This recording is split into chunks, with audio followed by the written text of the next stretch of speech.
Good morning again. This is a little, I guess you would call it a little criticism or an essay, something like that. It's called The Sloppy War, Outcasts of Society. Now that the Free Man Militia has now been branded the number one threat in these United States, it's a setup. I think it's a setup to avoid persecution or suspicion of our Islamic neighbors.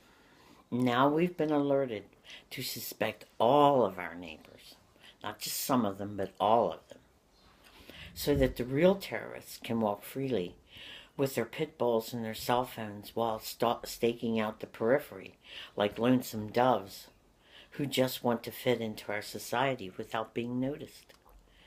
Well, I noticed everything because I am a nosy senior citizen.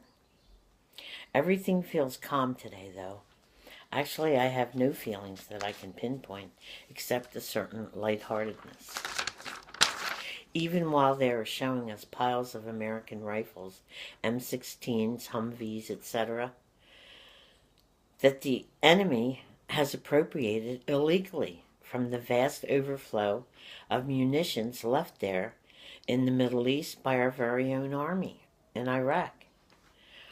And we stupidly make a news story about it as if to slap our own ineffectiveness in our faces.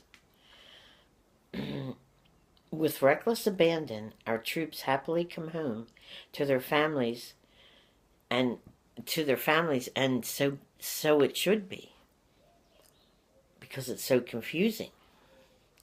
And who's ever in charge is glad just to get the hell out of there.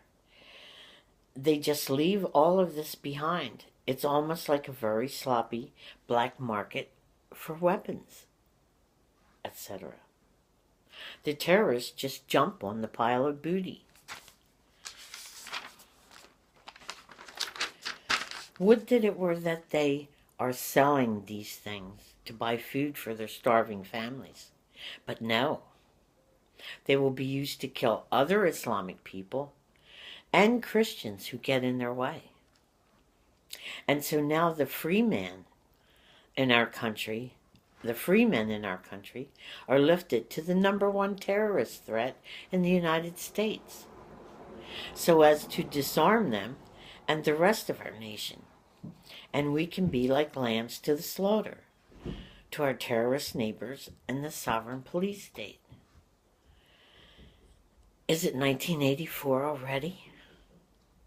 No, that ship is sailing into space on the muse of 2001 Space Odyssey. Odysseus, where are you? And he says, I am in God's army with JC.